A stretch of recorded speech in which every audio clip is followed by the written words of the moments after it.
The Christmas Eve update, the D.IIIa. Last I left off on it is exactly where I left it.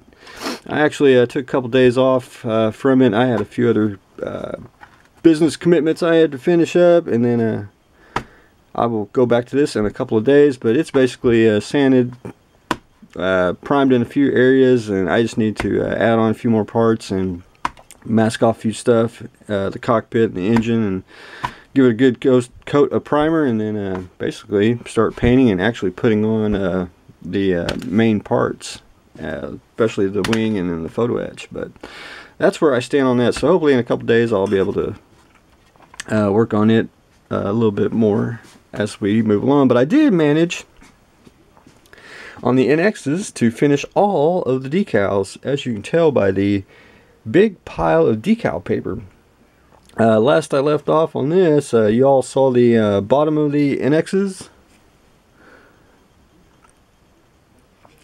and now the top. As you can tell, I call it the thin red line.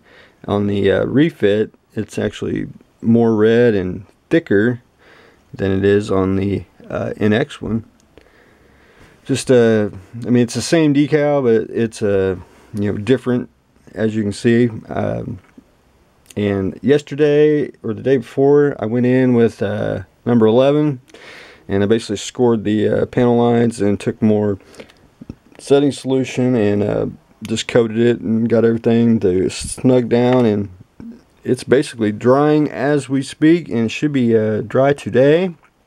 And then I'll be able to shoot a clear on it, and then go back in and basically either tomorrow or a day or two I'll go in and paint the bassards and the deflector dishes, and we can call it done. Really, they're quick, easy, fun models. The decals is the way to go. It really makes it pop. I just really great looking models. I did leave a couple decals off, as in some of the kit decals were either for, as you can tell, the Columbia, and either the Aztec aftermarket decal sheet took care of some of the kit supply decals. And there were some decals I don't really like them on there. I think it made it look gaudy, or just really couldn't see it. The invisible decals is what I like to call them. But that's what I got going on today on this fine Christmas Eve.